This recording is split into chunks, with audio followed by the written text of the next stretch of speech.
Para los que no me conocen, mi nombre es María Isabel Maya, soy residente de primer año y el día de hoy les vengo a exponer el tema de estenosis de la vía lagrimal.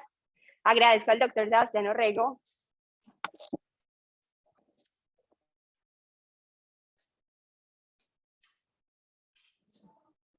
Agradezco al doctor Sebastián Orrego y a la doctora Cristina González por la asesoría que me dieron con este tema. No funciona.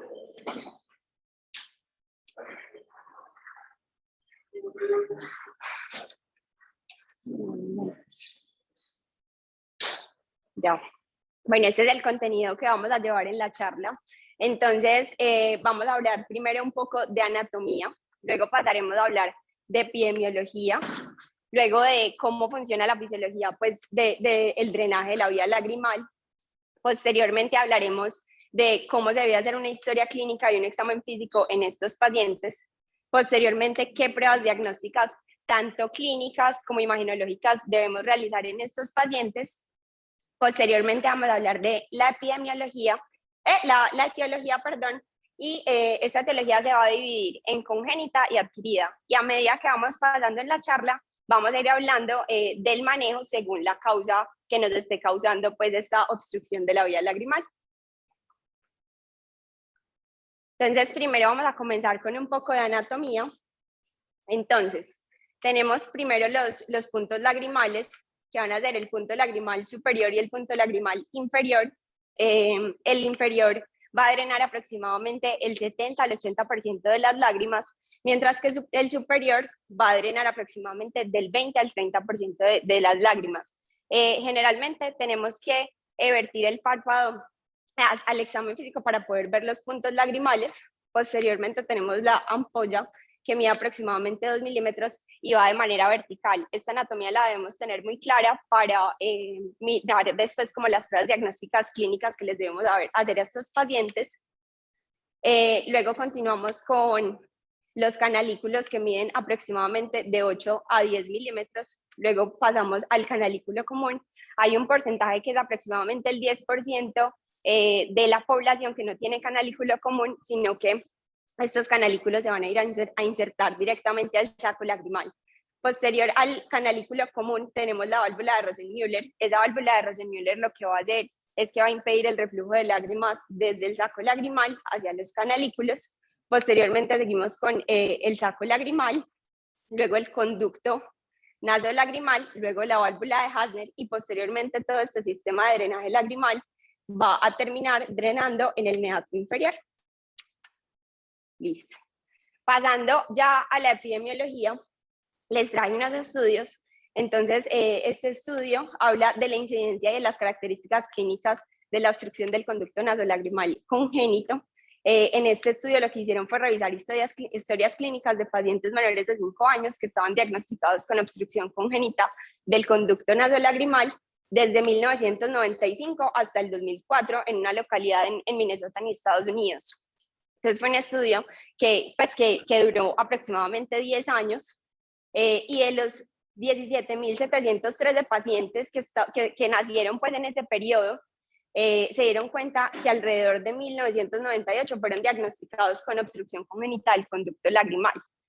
Y eso les dio una prevalencia de 1 de cada 9 recién nacidos con esta obstrucción congénita del conducto nasolagrimal.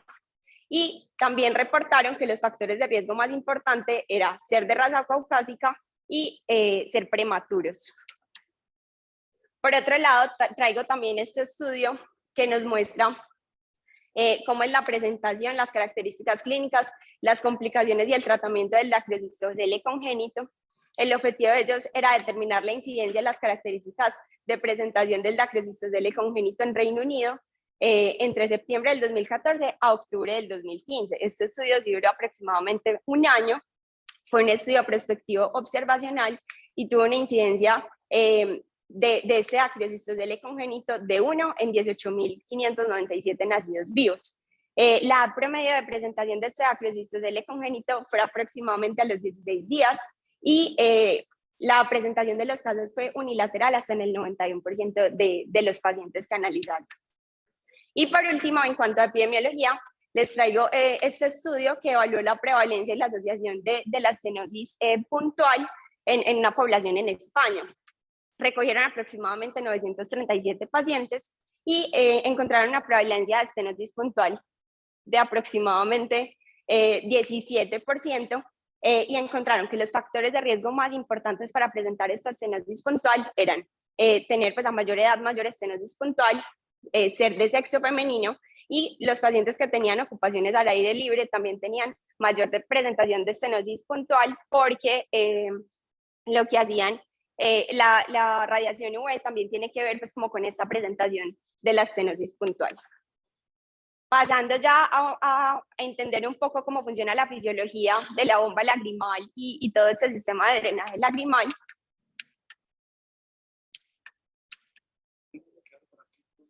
Vamos a parar un momentico para arreglar un problema técnico. ¿Qué pasó?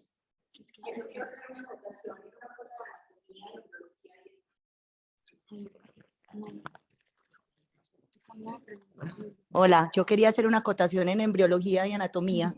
A veces uno se encuentra, es muy importante cuando tenemos lagrimeo epífora, revisar que los puntos lagrimales del bebé estén permeables. Y todos sabemos que la vía lagrimal se va madurando desde la parte nasal hacia el ojo. Entonces, lo último que se abre es el punto lagrimal. Muchas veces no desahuciar los pacientes porque tú veas un punto lagrimal cerrado, es que igual hay que operarlo, y muchas veces se encuentra uno que con solo abrir esa membranita que tiene ese punto encima y ya sondea, ya quedó listo. Eso sí, al paciente hay que dejarle la sonda, hay que dejarle un set de Crawford de todas maneras porque ya abrimos ahí, pero es algo muy sencillo, no necesariamente por tener el punto lagrimal cerrado implica que toda la vía lagrimal está sin formación o estenosada. Gracias, Mónica. Muchas gracias, doctora. Bueno, entonces ya pasando, como les estaba diciendo, un poco de la fisiología, de cómo funciona el sistema de drenaje lagrimal. No todas las lágrimas se van a ir por el sistema de drenaje lagrimal, sino que también tenemos una parte de las lágrimas que se va por medio de la evaporación. Entonces la evaporación va a representar aproximadamente el 10% de la eliminación de las lágrimas en los pacientes jóvenes, mientras que la evaporación va a representar más del 20% de la eliminación de las lágrimas en las personas mayores, y esto pues también debe ser tenido en cuenta. Aparte de eso, pues ahora cómo funciona esa bomba de lagrimal. Entonces el flujo lagrimal se bombea desde el lago lagrimal por la acción del músculo orbicular, y el parpadeo lo que va a hacer es empujar las lágrimas de lateral hacia nasal. Entonces, cuando los párpados están abiertos, la presión negativa va a empujar las lágrimas hacia el saco lagrimal. En cambio, cuando los párpados están cerrados, la presión positiva lo que va a hacer es llevar las lágrimas al conducto nasolagrimal, y esto es un ciclo que se repite. Listo. Ahora pasando un poco, después de entender cómo funciona la fisiología, a cómo debemos hacer una historia clínica y un examen físico en estos pacientes, tenemos que en cuanto a las causas del lagrimeo, no todo paciente que nos llegue consultando con lagrimeo va a ser por una alteración en el drenaje, sino que también debemos tener en cuenta las causas de hipersecreción. Entonces, cualquier enfermedad del segmento anterior que me genere inflamación me puede generar hipersecreción lagrimal, y eso también puede ser una causa de lagrimeo. Pero como este es un staff de estenosis de la vía lagrimal, también tenemos que tener en cuenta que alteraciones en este sistema de drenaje lagrimal, como malposición de puntos lagrimales, obstrucciones a cualquier nivel del sistema de drenaje o fallo de la bomba lagrimal, nos van a causar lagrimeo en estos pacientes. En cuanto a la anamnesis, entonces sobre todo en los pacientes, en los niños y en los bebecitos, generalmente los padres van a llegar a nuestra consulta refiriendo lagrimeo, secreción mucosa mucopurulenta desde el nacimiento, y también nos pueden llegar diciendo que tienen distensión visible del saco lagrimal, como vemos en esta foto. Generalmente cuando los pacientes y nos llegan así es porque tienen dacriocystoceles congénitos. Aparte de ello, en la anamnesis debemos preguntar muy bien y diferenciar cómo es el lagrimeo. Entonces, si los padres, por ejemplo, nos dicen que es un lagrimeo constante con mínima mucopurulencia, generalmente es un bloqueo del sistema superior, es decir, hay un bloqueo a nivel de los puntos lagrimales por una disgenesia o a nivel canalicular, por ejemplo. También debemos mirar si el lagrimeo tiene ya mucopurulencia, si ese lagrimeo va a ser constante o intermitente. Entonces, si el lagrimeo es constante, generalmente es una obstrucción congénita, y como tiene mucopurulencia, generalmente esas obstrucciones son ya del conducto nasolagrimal. Pero cuando estos ya son lagrimeos intermitentes, también con mucopurulencia, estamos hablando de obstrucciones intermitentes del conducto nasolagrimal. En los adultos también es importante en la anamnesis preguntarles cómo es ese lagrimeo, si es constante, si es intermitente, si tiene periodos de remisión versus es un lagrimeo continuo, si es unilateral versus bilateral, si está usando medicamentos tópicos, si tiene antecedentes de sondaje durante la niñez, si tiene enfermedad o cirugía previa de senos paranasales, si tiene antecedentes de traumatismo facial o de fracturas nasales, si las lágrimas son claras, si las lágrimas tienen secreción o incluso sangre, que estaríamos en este caso hablando de hemolacria. Al examen físico en estos pacientes también debemos analizar y mirar muy bien cómo están los márgenes palpebrales, cómo están los puntos lagrimales. Debemos evaluar, como ya les dije, causas de hipersecreción que pueden ser pues cualquier patología que nos genere inflamación en la superficie ocular, por ejemplo, una conjuntivitis infecciosa, un intropion, un epibléfano o una triquiasis. También debemos evaluar en estos pacientes cómo está la región cantal medial y debemos hacer el diagnóstico diferencial, porque cuando hay una distensión por debajo del tendón cantal medial, generalmente son dacriocistoceles, pero cuando están por encima, debemos hacer diagnósticos diferenciales con quistes dermoides o encefaloceles. También en estos pacientes debemos hacer aplicación digital sobre el saco lagrimal, y si hay reflujo mucoide, generalmente estamos hablando de obstrucciones completas a nivel del conducto nasolagrimal. Estas son algunas fotos como de algunos pacientes que nos pueden llegar y que nos podemos encontrar pues al examen físico. Entonces, por ejemplo, acá tenemos un paciente con una estenosis puntual grave, acá tenemos un paciente con ectropion y estenosis puntual, acá tenemos un paciente con conjuntivocalasia o conjuntivochalasis, acá tenemos, es raro, pero una obstrucción parcial pues por una pestaña. Acá tenemos un paciente con carúncula grande, que vamos a ver que posteriormente esto es importante porque las carúnculas grandes también pueden obstruir la salida de los puntos lagrimales. Y acá tenemos un punto lagrimal prominente, que también lo podemos observar en pacientes, por ejemplo, con canaliculitis. Aparte de todo lo que ya les he dicho de la anamnesis y que debemos mirar en el examen físico, debemos evaluar la pseudopífora en estos pacientes. Entonces, cómo está el menisco lagrimal, cómo está el tiempo de ruptura lagrimal, cómo está el epitelio corneal y conjuntival, cómo está la secreción basal de lágrimas, y también debemos hacer un examen del flujo de salida lagrimal. Entonces, observar cómo están las posiciones de los párpados y los puntos durante el ciclo de parpadeo, si hay estenosis, si hay oclusión o aplasias puntuales. Y también decían pues como el examen nasal, yo sé que no nos compete, pero en caso de que uno revise y haga una rinoscopia y se encuentre un pólipo, por ejemplo, que esté obstruyendo la salida de la vía lagrimal, pues esa podría ser la causa de su obstrucción.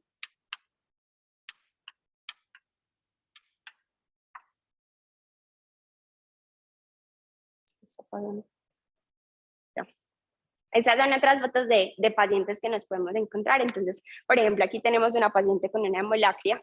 La hemolacria generalmente se relaciona mucho con malignidad, entonces hay que sospechar en estos pacientes alguna neoplasia. Por ejemplo, acá tenemos un paciente con una parálisis facial con un ectropion, y además, como tiene paralizado pues el músculo orbicular, la bomba lagrimal en ellos pues no va a funcionar. Y acá tenemos otro paciente con una conjuntivochalasis o calasia. Listo. Pasando ya a las pruebas diagnósticas que se le deben realizar a estos pacientes, tenemos pruebas diagnósticas tanto clínicas como imagenológicas. Entonces, las pruebas clínicas que se le pueden realizar a estos pacientes está la prueba de desaparición de floreseína, la prueba de irrigación lagrimal, la prueba de Jones y un examen nasal interno, que en este pues no nos vamos a detener. Y tenemos las pruebas imagenológicas, que van a ser la criocistografía con contraste, la gamografía lagrimal y el TAC y la resonancia. Listo. Entonces, empezando con la prueba de desaparición de fluoresceína, ¿en qué consiste esta prueba? Entonces, le instilamos al paciente fluoresceína en ambos ojos y vamos a observar cómo está la película lagrimal con el filtro azul cobalto, que es lo que normalmente hacemos, y debemos esperar de 5 a 10 minutos. Después de que haya pasado este tiempo, lo normal es que el paciente ya no tenga fluoresceína o no tenga casi nada, y lo anormal es que después de este tiempo tengamos una depuración asimétrica, como vemos en este paciente, o que todavía tengamos fluoresceína y podemos estar hablando de una alteración en el drenaje. Ya pues teniendo la fluoresceína, también describían que deberíamos mirar cuál es la altura del menisco lagrimal. Esa altura del menisco lagrimal, dicen que un valor normal es aproximadamente de 0.2 a 0.4 milímetros y que cuando está por encima de 0.6 milímetros, ahí ya deberíamos empezar como a sospechar alguna alteración en el drenaje de la vía lagrimal.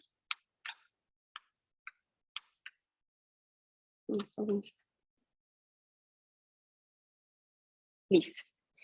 Pasando ya a la prueba de irrigación lagrimal, esta prueba, ¿cómo se realiza? Entonces, lo que debemos hacer con el paciente es primero ponerle anestesia tópica, luego pasamos a hacer dilatación del punto lagrimal inferior. Hay diferentes dilatadores, primero lo debemos hacer de manera vertical y luego horizontal. Luego vamos a poner la cánula de irrigación en el sistema canalicular. Recordar que esta cánula de irrigación la debemos poner primero también vertical, luego horizontal, y siempre haciendo tracción lateral del párpado para que nos facilite pues como el paso de la cánula. Luego vamos a irrigar con solución salina, y el paciente, si tiene una vía lagrimal íntegra, nos va a referir que siente suero en la garganta, y esto sería pues como una prueba normal en estos pacientes. Si el paciente no siente el suero en la garganta, pues ya ahí tendríamos como una alteración y tendríamos que ir a ver y hacer otras pruebas para mirar qué es lo que está pasando en la vía lagrimal de este paciente.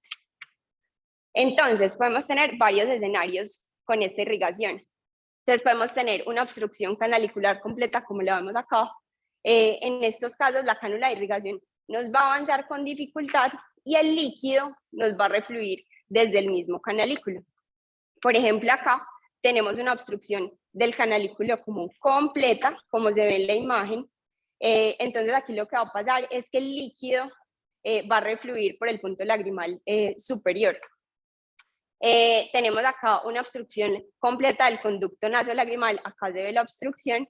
En estos pacientes el líquido va a refluir también a través del punto opuesto, pero en estos pacientes, como la obstrucción ya es un poquito más distal, puede contener como ese líquido moco o pus, porque ya la obstrucción está un poquito más distal al saco lagrimal. Aquí también tenemos un paciente con una obstrucción parcial del conducto nasolagrimal. Como vemos acá, el líquido va a pasar a través de la nariz, pero también nos va a refluir a través del punto lagrimal opuesto. Eso es una obstrucción parcial. El paciente nos dice que siente el suero en la garganta, pero también le refluye a través del punto lagrimal opuesto. Y este sería como un sistema de drenaje lagrimal permeable. Bueno, pasando ya a otra de las pruebas diagnósticas, está la prueba de Jones con colorante.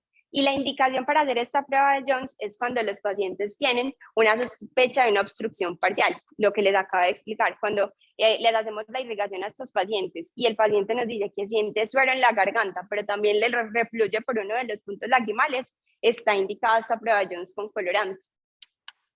Entonces, vamos a tener prueba de Jones, tanto primaria como secundaria. Entonces, la prueba de Jones primaria consiste en aplicarle fluoresceína al paciente, y más o menos a los 5 minutos vamos a introducir un aplicador con un anestésico en el meato inferior, ¿cierto? De esta manera. Entonces podemos tener una prueba de Jones primaria, tanto positiva, que es que vamos a obtener el aplicador impregnado de fluoresceína. Eso nos va a mostrar que de pronto la causa de lagrimeo de este paciente no sea por una obstrucción en el drenaje lagrimal, sino que ya sea por una causa por hipersecreción. Y acá tenemos una prueba de Jones negativa, y es que sacamos pues el aplicador y no está impregnado de fluoresceína. Entonces ya la causa y lo que puede estar pasando en estos pacientes es que puede haber una obstrucción parcial o un fallo en el mecanismo de la bomba lagrimal. En estos pacientes, cuando la prueba de Jones primaria es negativa, debemos ir a realizar la prueba de Jones secundaria. ¿En qué consiste la prueba de Jones secundaria? Entonces, vamos a lavar esa fluoresceína de los fondos de saco. Después de lavar esa fluoresceína de los fondos de saco, vamos a ya irrigar con solución salina y volvemos a insertar el aplicador en el meato inferior. Entonces, si tenemos impregnación de fluoresceína ya con la prueba secundaria, podemos estar hablando de una obstrucción parcial del conducto nasolagrimal distal al saco, pero si no obtenemos fluoresceína y es una prueba de Jones secundaria negativa, podemos estar hablando de una obstrucción mecánica parcial o de un fracaso en el bombeo.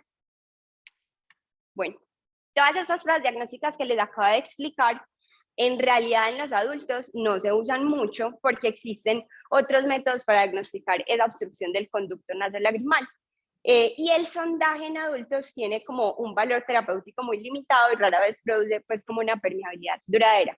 Y en contraste tenemos pues como a los bebés y a los niños en los que el procedimiento es útil y en gran medida es exitoso. Entonces esto se realiza mucho, es sobre todo en la población pediátrica. Esto nos va a mostrar como el contraste fisiopatológico que hay en cuanto a una obstrucción congénita, que generalmente se da la obstrucción por membranas delgadas, y una obstrucción adquirida, que generalmente se da por fibrosis más extensas.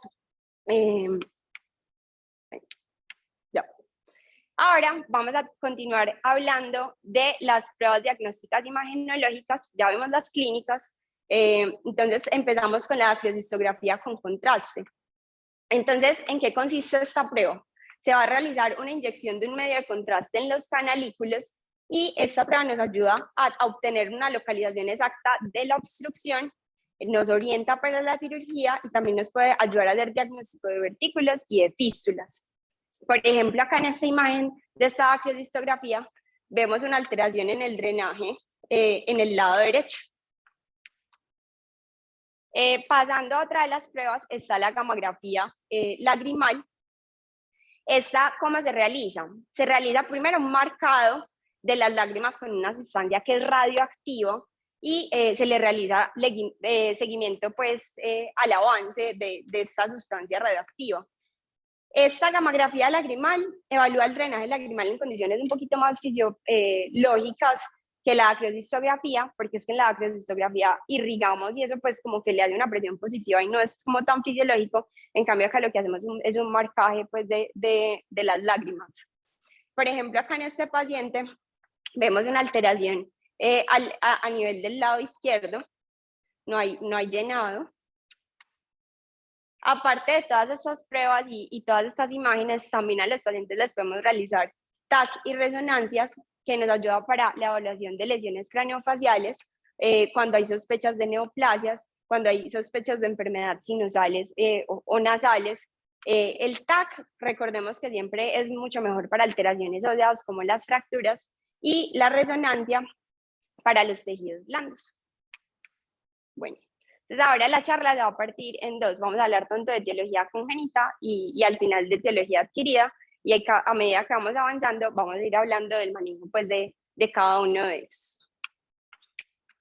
Iniciando entonces con la etiología congénita, vamos a tener que las alteraciones congénitas que nos pueden alterar el sistema de la vía lagrimal van a ser por errores en la formación del sistema proximal, y aquí nos podemos encontrar puntos lagrimales múltiples o fístulas lacrimocutáneas, o por permeabilidad incompleta, que puede ser por aplasias o hipoplasias del punto lagrimal o canalicular, o obstrucciones pues ya del conducto nasolagrimal. Entonces, hablando un poco de la aplasia o la hipoplasia del punto lagrimal, como vemos acá en este paciente, lo que decía ahorita la doctora. Entonces, si vemos una oclusión membranosa, que es una membrana delgadita con una sonda afilada, podemos intentar pues como abrir donde sería como el punto lagrimal y ya conectarlo con el canalículo. Aparte de ello, se puede hacer intubación temporal o inserción de un tapón de silicona para prevenir pues que se vuelva a cerrar como el punto lagrimal. También se puede cortar a través del margen del párpado medial a la ubicación esperada del punto lagrimal para identificar el canalículo y pues ya abrir como por ahí la vía. Además de eso, se puede hacer sondaje retrógrado a través de un saco lagrimal abierto con visualización directa de la abertura canalicular común para identificar dónde estaría el canalículo y cuando hay ausencia completa de los puntos lagrimales y el canal lagrimal, ya sí podemos hacer una conjuntivodacriosistorrinostomía.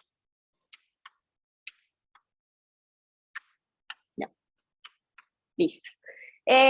Por ejemplo, aquí vemos un paciente con una duplicación de puntos lagrimales. Generalmente estos pacientes son asintomáticos y no requieren ningún tipo de tratamiento.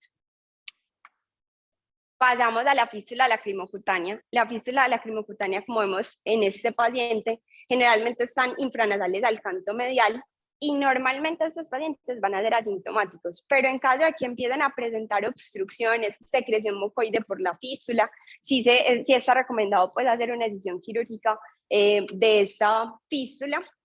Y cuando están presentando también dacrocicitis crónicas, se debe hacer ya intubación lagrimal o dacrosistorrinostomías. Bueno, pasando a la obstrucción congénita del conducto nasolagrimal, generalmente esta obstrucción congénita del conducto nasolagrimal está causada por una membrana que bloquea a nivel de la válvula de Hasner, por acá. La mayoría de estas obstrucciones se van a abrir espontáneamente durante los primeros meses de vida.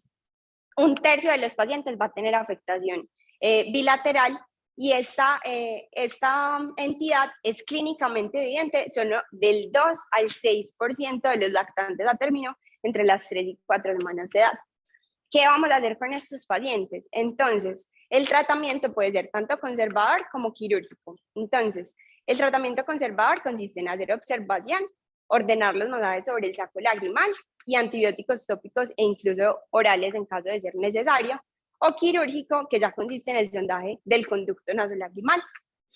Entonces, ¿cuál es el momento óptimo para realizar el sondaje en estos niños? Generalmente el 90% de las obstrucciones congénitas sintomáticas se resuelven en el primer año. Por eso es que el sondaje de la vía lagrimal está indicado al año o antes si los pacientes empiezan a presentar infecciones recurrentes. Pero ahorita vamos a ver pues como un estudio que debate un poquito de eso.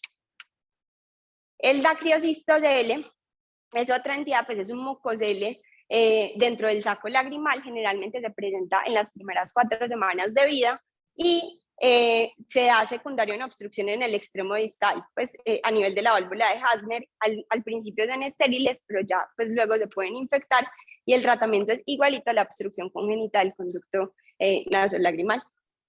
En estos pacientes lo que vamos a hacer, ya les explico cómo se hace el sondeo y la irrigación en la parte de pruebas diagnósticas, entonces recordar que debemos hacer esto, el sondeo y irrigación.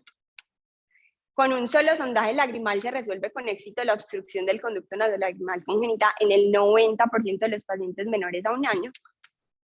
Ya si el sondaje de irrigación no nos funciona, pasamos a hacer intubaciones que generalmente se hacen con el set de Crawford. O también los podemos hacer con endoprótesis lagrimales monocaniculares o bicanaliculares, pero en realidad estos no son tan estables. O podemos hacer dacrioplastias con globo, que es poner un catéter con el globo colapsado y estos se inflan dentro del conducto. Y ya las dacriosistorrinostomías están indicadas cuando nada de lo anterior funcionó. Por acá les traigo un estudio que muestra pues, como la variabilidad que hay en el manejo de estos pacientes. Entonces, el objetivo de este estudio era evaluar la variación del tratamiento en la obstrucción congénita del conducto nasolagrimal. Lo que hicieron en el estudio fue hacerle una encuesta telefónica a 100 oftalmólogos del Reino Unido que trataban estas condiciones y obtuvieron como resultado que el 84% de los oftalmólogos realizaba masaje del saco lagrimal, pues como parte del manejo. Después del año, el 64% de los oftalmólogos realizaba un sondaje inicial. El 25% de los oftalmólogos hacía una endoscopia nasal como para ver qué era lo que estaba pasando pues, en la vía lagrimal. Si los síntomas persistían, el 64% de los oftalmólogos repetía el sondaje y el 35% de los oftalmólogos realizaban una intubación y el 50% de estos 35% lo hacía por medio de una pues, endoscopia nasal. En cuanto a la tercera intervención, ya que ya había que realizarle a estos pues, pacientes porque no mejoraba su cuadro, el 77% de los oftalmólogos ya realizaba intubación mediante endoscopia nasal en su gran mayoría, y como cuarta intervención tenían que el 28% de los oftalmólogos ya realizaba una daclosistorrinostomía ellos mismos, y el 71% de los oftalmólogos derivaba al paciente a otros médicos. Aparte de esto, les traigo este estudio que lo que hizo fue comparar las tasas de éxito del sondaje en menores de 2 años versus los mayores de 2 años.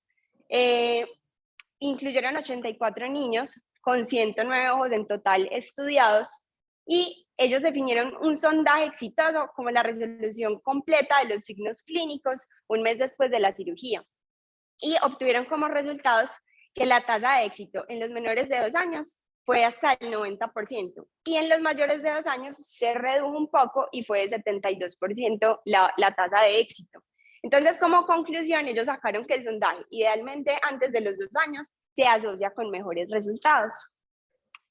Entonces, ahí podemos ver el contraste, que pues siempre en la literatura decía como al año se debe hacer el sondaje, pero también hay estudios que demuestran que podemos incluso esperar hasta los 2 años. Y con esta heterogeneidad, pues como de qué hacer con las obstrucciones congénitas, a mí me gustaría que la doctora Mónica o que algunos al final de la charla dijeran como en realidad ellos qué hacen con estos pacientes. Perfecto. Listo. Bueno, continuando ya con la etiología adquirida, ya terminamos la congénita. Entonces, aquí vamos a ir avanzando según la anatomía, pues qué etiologías adquiridas nos pueden afectar cada uno de los puntos anatómicos. Entonces, vamos a empezar con los puntos lagrimales. Los puntos lagrimales pueden estar alterados ya sea por estenosis o porque son demasiado grandes, que generalmente son secundarios a iatrogenia. Pueden estar mal posicionados o pueden incluso estar ocluidos por estructuras adyacentes, como les estaba mencionando. Entonces, una conjuntivocalasia o chalasis nos puede obstruir el drenaje de los puntos lagrimales, al igual que una carúncula hipertrofiada, por ejemplo. Las estenosis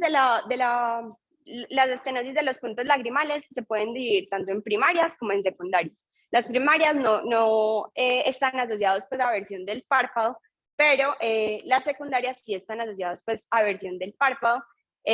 Las primarias generalmente son secundarias a blefaritis crónicas, a infecciones por herpes, a radioterapias, a conjuntivitis cicatrizantes, entre otras, y el manejo en estos pacientes es con dilatación y con puntoplastia. Y las secundarias, como están asociadas a aversión del párpado lagrimal, se debe hacer también la puntoplastia, pero también se debe hacer la corrección pues, de la aversión de estos párpados, que se puede realizar con cauterización retropuntal, con conjuntivoplastia medial o con tensado del párpado inferior. Entonces, la puntoplastia consiste simplemente en coger como el punto lagrimal, realizarle un corte como hacia temporal, otro corte hacia medial, y ya luego con un corte final unir esos dos cortes que acabamos de realizar, como vemos pues en el video. Y eso pues nos ayuda como a dilatar un poco esta estenosis.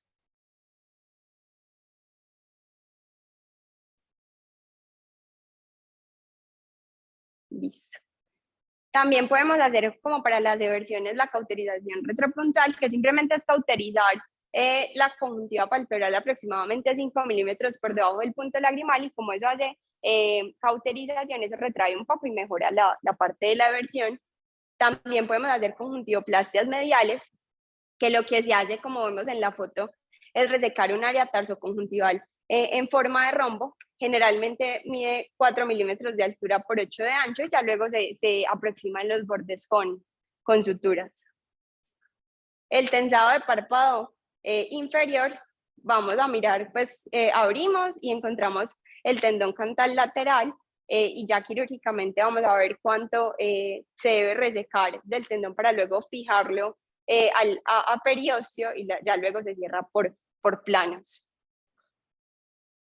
Bueno, ya pasamos de los puntos lagrimales, vamos para los canalículos.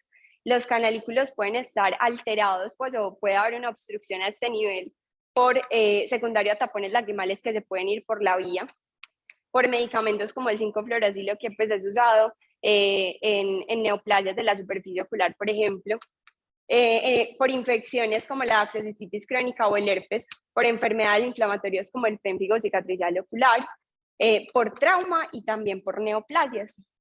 Entonces, el manejo cuando hay una alteración a nivel canalicular de estos pacientes es intubación o endoprótesis canaliculares, que son la primera línea, tienen éxito solo cuando la obstrucción es parcial, y dejamos unos tutores de silicona que vemos acá en la imagen, aproximadamente de 6 semanas a 6 meses, como para que cicatrice bien pues toda esta parte. También podemos hacer reconstrucciones que tienen éxito solo cuando se trata de unos pocos milímetros, pues como la alteración. También podemos hacer canaliculodacriocistorrinostomías, que es hacer una estomosis de la parte permeable que quedó del canalículo con el saco lagrimal y con una posterior intubación de esto. Y por último está la conjuntivodacriocistorrinostomía, que está indicada en obstrucciones graves, y lo que hacemos en estos pacientes es poner un tubo de vidrio, que es el tubo de Jones, a través del tracto creado desde la carúncula hasta el meato nasal medio, como vemos en esta foto. Este es el tubo de Jones, y acá podemos ver que va desde la carúncula, pues, y acá es el meato nasal medio. Listo.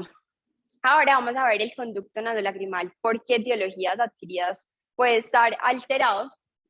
Generalmente el conducto nasolagrimal y en la mayoría de los casos la causa más común es por estenosis involutiva. Entonces, esa estenosis involutiva se va a dar más en mujeres que en hombres, con una relación 2:1, y se da por infiltrados inflamatorios y por edema que van a empezar a comprometer la luz pues, del conducto nasolagrimal. También podemos tener el conducto nasolagrimal alterado por dacriolitos. Los dacriolitos son células epiteliales desprendidas o lípidos, están muy asociados a infección por actinomyces israelí o por cándida. Acá podemos ver una foto. También puede estar alterado, como les decía, por enfermedades de los senos paranasales y nasales, como en este caso un pólipo, por trauma, por enfermedades inflamatorias, otra vez por los tapones lagrimales, o por terapias con yodo radioactivo. El manejo en estos pacientes con obstrucción del conducto nasolagrimal va a ser con intubación o stent en estenosis parciales, con la dacriocistorrinostomía. También se puede hacer la dacriocistorrinostomía de manera endonasal, que es la que se realiza más actualmente, o se puede hacer una recanalización endoscópica del conducto lagrimal. Entonces, la dacriocistorrinostomía simplemente, esta es la dacriocistorrinostomía abierta que se hacía mucho antes, es una anastomosis del saco lagrimal con la mucosa del meato nasal medio, como vemos acá. También se puede hacer de manera endonasal, que es como la que más se realiza ahora, que también va a comunicar lo mismo, acá como veíamos, la mucosa, el saco lagrimal con la mucosa del meato nasal medio, pero lo hace de manera endoscópica. Una manera de hacerlo es meter como el endoscopio a través de los canalículos, guiarse por la luz que se ve en el saco, y ya pues de esa manera realizar la comunicación. Acá les traigo dos estudios que hablan sobre los antimetabolitos en estas dacriocistorrinostomías.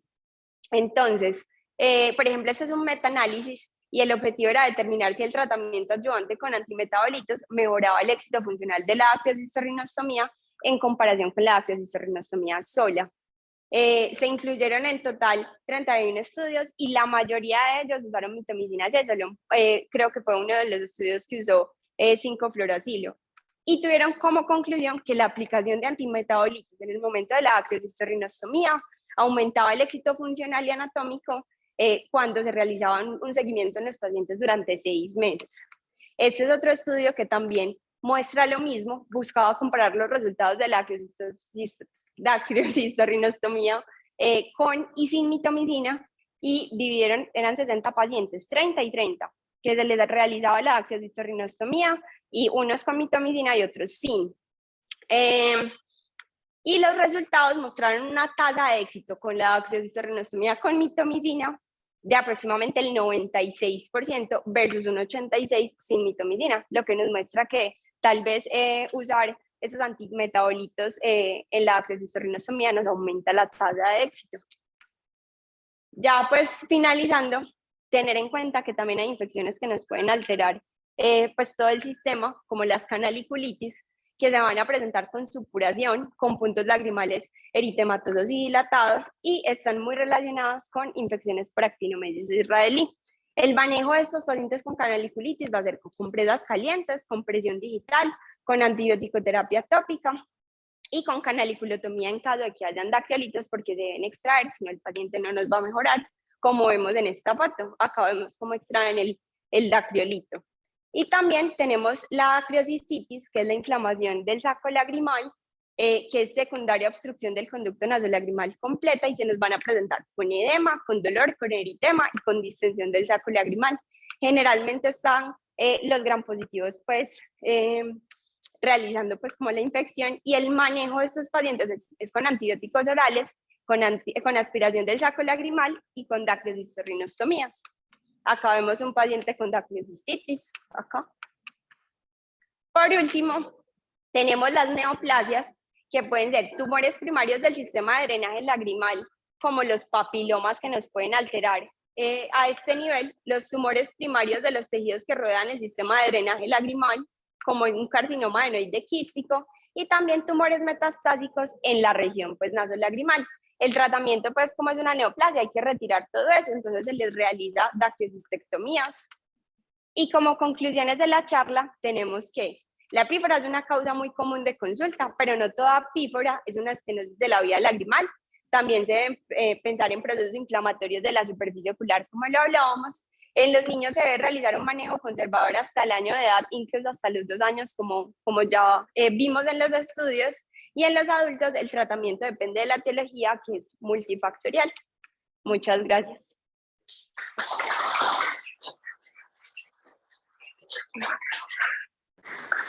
María Isabel, muchas gracias por la intervención. Vamos a hacer unas intervenciones, presidente, de las personas que están acá, que tengo especialistas en vía lagrimal y oftalmopediatría. La doctora Mónica Ortiz quiere intervenir en este momento. Me gustaría, buenos días a todos, me gustaría aclarar varias cosas sobre el manejo de la vía lagrimal en niños, que ha cambiado completamente, no solo porque ya sabemos los efectos secundarios de la anestesia general en pacientes menores de 2 años, que ya se ha relacionado realmente con déficit de atención e hiperactividad, sino que también con la pandemia nos dimos cuenta que en realidad los pacientes no necesitan unos sondajes tan rápidos, ¿no es cierto? Bueno, entonces lo primero, si yo me encuentro con un bebé que tiene una epífora, lo primero es descartar que no tenga un glaucoma congénito, eso es lo más importante. Hay glaucomas congénitos que no tienen opacidad de la córnea, que no tienen megalocornea todavía, entonces la misma epífora también da cierta fotofobia, entonces uno no sabe porque la luz se refleja contra el menisco lagrimal grande que tiene ese paciente y entonces también produce un destello. Entonces es muy importante. La prueba de desaparición de la fluoresceína para mí es el gold estándar, es súper fácil y nos va a hablar de todo, si hay o no obstrucción, que es lo que nos importa en ese momento. Entonces, después de que nos demos cuenta que el paciente realmente tiene una obstrucción de la vía lagrimal, nos vamos a preguntar si la edad del paciente, ¿no es cierto? Es muy importante el masaje bien hecho a los padres y la frecuencia de este masaje. Entre menos infecciones le dé al paciente, menos fibrosis se produce en la vía lagrimal y menos necesidad tengo yo de tener más adelante una cirugía. Entonces, el masaje de la vía lagrimal no solo sirve para destapar, valga la redundancia, la vía lagrimal, sino para prevenir dacrocistitis que nos van a producir fibrosis que después nos van a complicar un pronóstico para ese paciente. Listo, entonces hay que explicarle eso a los padres. Los masajes de la vía lagrimal se hacen presionando sobre el saco lagrimal y soltando como haciendo un mecanismo de vacío, ¿cierto? Como simulando el mecanismo de bomba propio del paciente sobre el saco lagrimal. Ay, entonces unos dicen que el pediatra le dijo que bajando, que en bolita. No, es simplemente presionando sobre el saco lagrimal y soltando, ¿no es cierto? Con solo 3 un día sabemos que si ya con 3 presiones ya no tenemos líquido en la vía lagrimal, el saco lagrimal, ya no nos sirve más masaje. Entonces la idea es hacer 3 presiones sobre el saco lagrimal, pero varias veces al día. ¿Cuál es la indicación que yo le doy a los padres? Es, antes de cada actividad que vayas a realizar con bebé, le vas a cambiar el pañal, le haces el masaje, le vas a dar alimento, le haces el masaje. O sea, todo el tiempo. Las probabilidades de que un paciente se alivie con masajes de la vía lagrimal hasta los 18 meses es del 95%. Y con la pandemia nos dimos cuenta que es del 100%. O sea, yo no he tenido que volver a hacer ningún sondaje en pacientes con dacroestenosis congénita, que tengo un formulario en el consultorio para dar instrucciones. O sea, es algo súper común. Es una consulta súper común. Entonces, ¿cuál es la idea? La idea es enseñar bien el masaje y esperar, evitar las infecciones y hacer coaching a esa mamá, ¿no es cierto? Ven a consulta, yo vuelvo y te digo, no tires la toalla, ya se va a aliviar, me avisas cualquier cosa que veamos. Bueno, los sondajes de vía lagrimal no se realizan a ciegas, no se deben realizar a ciegas. Los sondajes de vía lagrimal se realizan por endoscopia. En 17 años que llevo de oftalmóloga pediatra no he tenido que reintervenir ningún paciente de vía lagrimal, de sondaje de vía lagrimal. Y todos aquellos pacientes que no se aliviaron después de los 18 meses, todos, absolutamente todos, tenían un problema en el meato inferior. ¿Cuál?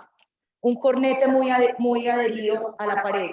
Entonces el cornete que está bien adherido no nos deja. Con solo luxar el cornete, después igual uno deja la sonda al set de Crawford para que ese nudo separe el cornete de la válvula de Hasner y no vuelva otra vez a retomar su posición. Entonces, todas estas intervenciones que se realizan de sondaje bajo endoscopia van con intubación con set de Crawford. Hay que hacerlo para que tengamos una resolución completa del problema. Otros tenían membranas elásticas. ¿Qué pasa muchas veces cuando uno hace un sondaje a ciegas? Y por eso yo no soy amiga de los sondajes a ciegas. Cuando tú metes una sonda y tienes una membrana elástica en la válvula de Hasner, la membrana hace así y después vuelve. O sea, la membrana se estira, tú crees que rompiste la membrana porque pasó mucha sonda, pero aunque uno lo crea, ella estira muchísimo. Y después tú lo irrigas y no pasa, y tú te quedas tranquilo porque dijiste, no, yo sentí que la sonda pasó. No, lo que hiciste fue estirar la membrana, la devolviste, pero claro, después no pasa el líquido porque se queda en esa membrana elástica. Entonces, las membranas elásticas redundantes de la válvula de Hasner, el cornete grande y adherido a la pared, tapando también la válvula, y los quistes. Los quistes en el meato inferior, en la válvula de Hasner, son relativamente comunes. ¿Qué pasa? Tú pasas la sonda, el quiste se mueve, devuelves la sonda y vuelve otra vez, ¿no es cierto? Entonces tú irrigas y pasa porque le corrió el quiste y después te devuelves y el paciente sigue enfermo. Entonces, la idea es tratar de no tener tantas anestesias generales. Ah, pero ¿cómo así? Usted le pone un set de Crawford, ¿cómo se lo quita si no lo duerme? No, pero ya es una sedación cortica. No quitamos yo he quitado set de Crawford en el consultorio por luxación del set de Crawford. El niño se lo jala y bueno, yo lo he tenido que retirar por vía superior, pero pues la idea es retirarlo inferior para evitar que el paciente al llorar aspire y tengamos una broncoaspiración con el set de Crawford. Entonces, los que quieran aprender, los que tengan pacientes interesantes que quieran que hagamos con Cristina González, la doctora Cristina González y yo tenemos el mismo manejo de la vía lagrimal. Ella es una experta también en endoscopia nasal, entonces también nos puede ayudar. Bueno, eso era lo que quería compartirles y otra cosa. Cuando yo tengo un paciente porque yo me tengo que fijar si los puntos lagrimales están permeables, ¿cuándo voy a operar ese paciente? Esperemos un poquito por peso, por edad, a que el paciente esté un poco más grande y ya le hacemos el procedimiento que dijo la doctora María Isabel, que hay que hacerlo al año porque no vamos a tener un paciente de estos con un lagrimeo permanente, con los eczemas y todo lo que se produce alrededor de la piel. Y por último, quería contarles de la hemolacria. La hemolacria en los adultos es directamente relacionada con tumores, pero en los niños es con sangrados sangrados en nariz, ¿no es cierto? En vía respiratoria. Entonces, muchas veces uno no ve al paciente, la mamá no dice, pero entonces viene de la nariz, hay que hacer interconsulta con otorrino. Y otra cosa que les quiero decir es las obstrucciones adquiridas en los niños. No, él nunca había lagrimeado y a los 2 años empezó un lagrimeo. Vamos a revisar con el otorrino, hipertrofia de adenoides, hipertrofia de cornetes y sinusitis. La sinusitis es una causa muy común de lagrimeo y obstrucciones que dan una obstrucción funcional que varía durante los días. Unos días tiene, otros días no. Bueno, eso era lo que quería compartirles y bueno, muchas gracias por permitirme contarles esto. Mónica, muchas gracias por tu intervención. No sé si existe alguna otra pregunta. Aquí en el chat no veo ninguna pregunta abierta, pero no sé si los asistentes que estamos acá tienen algo que decir. Creo que felicitar a María. Sí, muy buena conferencia, María. Muchas gracias. Esta conferencia queda grabada y ahorita les paso el link para quienes lo quieran revisar más adelante. Un buen día para todos. Ay, bueno, un momento. No. Ah, bueno. Sí. Ya, Listo. yo le digo